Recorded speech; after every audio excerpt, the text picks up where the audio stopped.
Last week, 2K hosted the Creator Fest where they displayed all the new information for 2K25. As part of that, many creators were able to get hands-on with the new Universe mode. And literally just before I started recording this, they just released a ringside report for Universe mode. So let's get into that.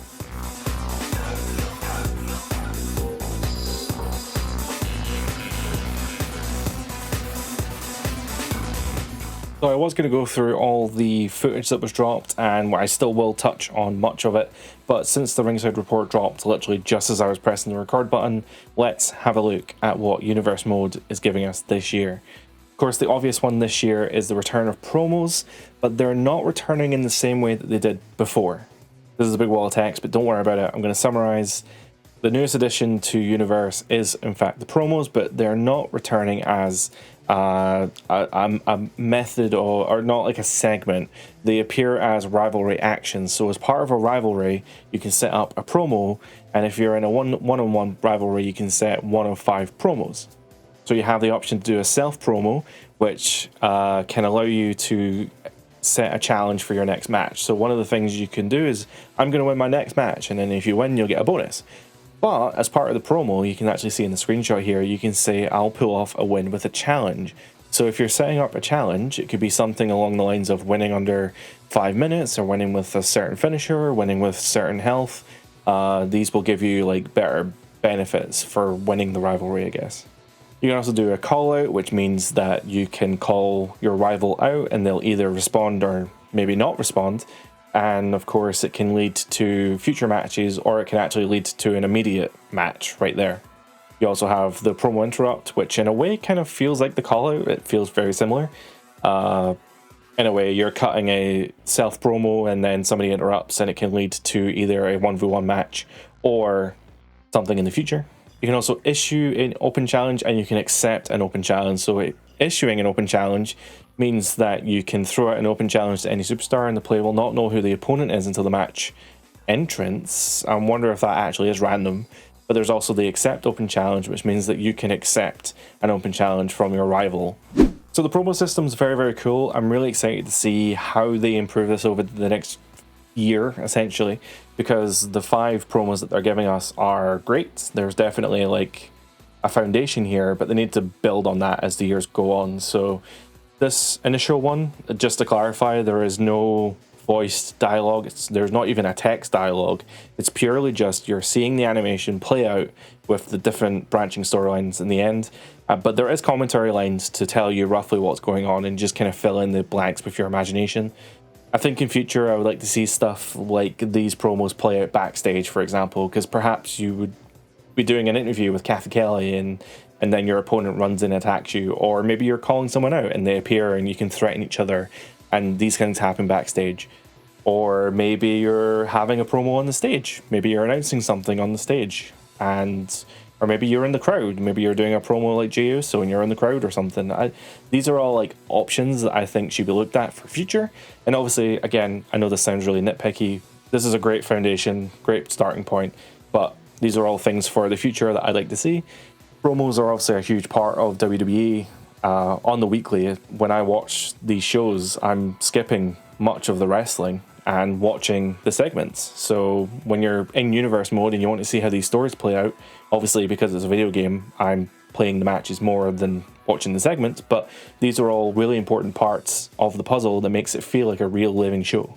One thing that isn't mentioned in the ringside report is that promos are available for 2v2 rivalries, but only one person from the team will be represented in the promo. So at the end of the day, all of these promos are going to be 1v1. Also, tag promos only have the option of call out, promo interrupt, and self promo. Tag teams do not have the open challenge option. So according to Just Brian, who's another great YouTuber who was able to participate in the Creator Fest event, he confirmed that in his video that the developers have actually completely rewritten Universe mode this year. So over the years, all we've heard about is it's spaghetti code, nobody knows how to build on it, nobody knows how to do anything on it, and that's why Universe mode updates have been so slow over the past couple of years. This year we're seeing pretty substantial updates, and the reason for that is because they've been able to rewrite Universe mode from the ground up. So although it may look the same to the end user, you know, when you play the game, it looks very much the same. The behind the scenes, the code that actually runs the mode is apparently completely new and completely built for this year. As a result, the calendar has seen so many upgrades, and we're going to get into them. I think the biggest upgrade to the calendar this year has to be the fact that you can now have up to 3 shows on any given day. So if you wanted to have Raw on Monday, and then say you wanted a live event on the Monday as well, you can do that. You can have up to 3 days. So you can have any option of a minor, major, and a PLE on the same day. For a lot of people, this will probably mean that they'll be able to use other brands or other companies, right? So say you wanted to run TNA on a Thursday, but you also wanted SmackDown on a Thursday. So you could move SmackDown to Thursday with the click of a button, and every single Thursday you can run a second show, and a second major show, TNA Wrestling. Maybe you want to recreate the Attitude Era. You want to have WWE and WCW. Well, you can have Nitro, Thunder. You can have Nitro on Monday against Raw. You can have Thunder on Friday against SmackDown. You can have all the pay-per-views, even on the same day. You can have the pay-per-views that just play out in sequential order. Ultimately, I think having 3 shows per day is actually going to be game-changing for a lot of people, and especially when it comes to that simulation, that universe simulation of having all these other custom brands playing out on the same days. That's going to be game-changing. You can even go into minute detail. If you select an individual day, say something like NXT, you can actually see it in the screenshot. If you select that first NXT show on the Tuesday, you can remove that individual day, and you can actually put on a special event just for that day. So NXT frequently does this. They actually don't have like special PLE events, they just have like special Tuesdays. In this case, they've got the Great American Bash in August. So what you can actually do is you can go select that week, and in the options you can just remove the NXT on that day, and then you create a new show on that day for NXT Great American Bash. I guess it plays like a PLE, but at the end of the day, it's just a special NXT show. And honestly, that's pretty crazy. The calendar also now supports 2-night PLE events, so much like WrestleMania and SummerSlam this year, you can now set up 2-night PLEs. The good thing about these 2-night PLEs is they don't even need to be sequential. They can be up to, well, any day up to 4 weeks after the first event takes place. This would be really good for something like New Japan. If you're setting up a New Japan calendar, they tend to actually have these night 1, night 2 events, but they can sometimes be spread out. Or maybe something like you can't really do a G1 climax, I suppose, in universe mode, but you could do something similar with the tournament structure where you maybe want it over like a certain amount of weeks. The important thing to bear in mind here is unless you are customizing the card, matchmaking will be split across the 2 days. So the system, assuming you have enough people on the roster, will try its best not to book the same people on both nights. And the number of matches affects both nights. So for example, if you set up the show to have 7 matches, that means that both nights will feature 7 matches for a total of 14 matches on the overall show. PLEs can also just be wholesale moved months. So one of the things when you're setting up the initial calendar is I used to remove the pay-per-views entirely and just reset them up in my own way. But I don't need to do that anymore, because if I wanted to move the Royal Rumble to February like it was this year, you can actually just do that by just literally moving the pay-per-view. You don't have to recreate anything, you're just moving it different days, which is also insane. And finally, we have the ability to play tournaments in Universe mode. It's been a long time since we've been able to do this, but you can now set up a PLE, King of the Ring, Queen of the Ring. They work like a 2-night pay-per-view, so night 1 would be King of the Ring, night 2 is Queen of the Ring, and the tournament takes place over a series, I think it's a series of 8 1v1 matches, with the tournament bracket automatically filling out in Universe mode. The example given here is that the winner of the King of the Ring or the Queen of the Ring will advance onto SummerSlam to get their guaranteed title match. You can also use the show format for your other shows, so if you did want to create a tournament on Raw or SmackDown, you can do so by creating a custom PLE and using the King or Queen of the Ring template. 2K25 features a whole new team management system, so now you can have really in-depth factions. So you can select your factions with as many people, usually it's about 5 or 6. But then underneath those factions is you can have individual teams. I didn't even read this before. It says here that team members now have customized roles within a team, so they can be prioritized for singles or free-for-alls, or so you can do singles, tag, trio, quad, or manager. So if you wanted to have this OG bloodline but have Paul Heyman in there, you can see he's got the role of manager. Sami Zayn is single, the Usos are tag, and Roman's single as well. So yeah, that's great because you can still have the overall faction, but the universe system will book people based on their role within the faction, which is great. So even though Sami Zayn may be part of the Bloodline in this specific faction, he will not be booked in those tag matches. It will be the Usos who get the tag matches. It doesn't actually show it here, but you can actually create sub teams as well. So even though you might have a faction like the OG Bloodline, you can create a team underneath that is like the Usos. I think a good example of this would be something like Legado. So you have Legado del Fantasma, and then underneath that you've got Los Garza, right? So you still have the overall faction, Legado, but you can also individually have the teams of Los Garza. I guess another example would be something like DX. So you've got the whole faction, D-Generation X, and then underneath that you have, I guess you could have a subsection of DX with Triple H and Shawn Michaels, but then you also have the New Age Outlaws with Road Dogg and Billy Gunn. So matchmaking has obviously seen some pretty substantial upgrades as well. They need to revamp the matchmaking to allow for, oh, it actually says here, a new scoring and sorting system for match generation. It takes into multiple factors of each match into consideration. I did not say that properly. But anyway, the overall rating of each superstar involved and whether the match is a world title or more, blah, blah, blah, blah, blah. They've actually added in a new tab for main events. So if you do look into the match table, you've now got a separate tab for the main event instead of a tick box, which means you can actually customize the match tables for main events. So before, you would be able to set up your match table, and you would be able to set the percentage of a main event being a table match or a ladder match. You would usually have to make that a championship match and the percentages and all that, but now there's a completely separate section for regular matches and main events. So your regular matches can still just be regular 1v1s if you want, but you can also have your main events be ladder, table, cage, whatever you want it to be. I don't think it really needed explaining, but Universe also supports the new match types that are added, Underground, Bloodline rules, and the new Brawl environments. Of course, the biggest question is intergender wrestling. Intergender is a new thing for 2K25. Universe mode does support it. There is actually an option in the settings to turn it off though if you don't want it. And you can also set intergender rivalries. You can also set intergender titles as well. So the Universe completely supports the new feature, but you can of course turn it off if it's not for you. Just swapping over to some other footage courtesy of It's Mastodon on Twitch and YouTube. You can now see the new roster page. So when you edit the show and you go into the roster page, before you were only able to edit the participants for that specific show. But now it takes you to kind of the superstar page, and you have this like big long list of all the superstars in the game. I'm presuming over 300, right? Because that's how many people are in the game. But now this screen has been completely simplified. Before it had this mess of like who your allies were, who your enemies were, who your teams were, and it's just irrelevant, right? If you go into the individual superstars page, then that makes sense to show that. But here, when you're trying to select your participants for the roster, it just wasn't unnecessary. So they've completely stripped that out, and now it only shows you the superstar or what brand that superstar is on. So here we see Angela Dawkins, but if we maybe run this back. So here we see Carmelo Hayes, right? So we're editing we're editing the roster for Raw, and we're going to select Carmelo Hayes, but you can also see that he's assigned to SmackDown.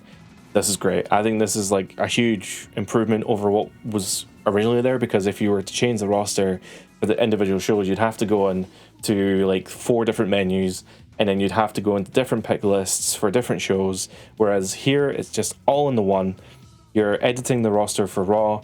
You go down the list, you tick them on, or even better, click X or square on PlayStation to unassign them all. So if you were doing a draft and you just wanted to just nuke the roster, press X, get rid of them all, and go down the list and select the ones that you want.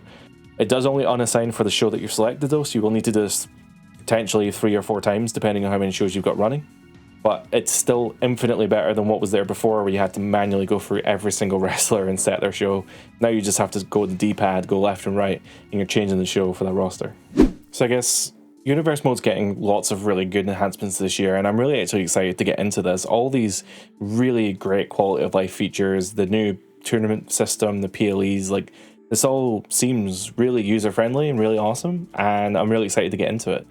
Now, I think with all this good stuff, there is some bad, right? I think that the promo system, I'll need to play it to see it, but it feels a little limiting, I guess. There's not a lot going on, so maybe in the future, again, they can improve this. Again, it's a yearly iterative game, so you improve it every year. The rivalry system hasn't really had a huge increase, but again, if they're doing all this fundamental work to universe mode, this is their opportunity to improve that in the future, right? So something like rivalries, there's still only 4 rivalries per show, so if you do have a show that has upwards of, like, well, anything over 4 matches, you could those matches are not going to have anything going on in them, but the 4 rivalries will play out on the show, but you also have like X amount of matches that don't really do anything other than improve or decrease rankings. You can still only really do 1v1 or 2v2 rivalries. It seems like everyone who went to the Creator Fest did mention that this was quite limiting, and they did mention it to the devs who, you know, noted it down and are obviously in discussions on fixing that. Or not really fixing it, but improving it. I think we need to have like triple threat rivalries, fatal 4-way rivalries, even just maybe something that leads into something like a Money in the Bank or Elimination Chamber, where you can have these multi-person dynamic rivalries. It's kind of what the enemy system was before, but it never really paid off. And when you set up rivalries in universe mode, it's still only 1v1, really. Even though the new team management system is amazing and it supports all these like sub tag teams, there's still no rivalries for factions. And you'd think that, well, even years ago with the introduction of like Undisputed Era, and since then we've had the Bloodline, I just think that we're getting to the point now where I think factions should be taken more importantly, or looked at more importantly in universe mode. And I think the biggest thing for rivalries is that rivalry actions, which are your rivalry based cutscenes, only happen on regular shows. They do not happen on PLEs. So something like a Money in the Bank cash-in can't happen on a PLE.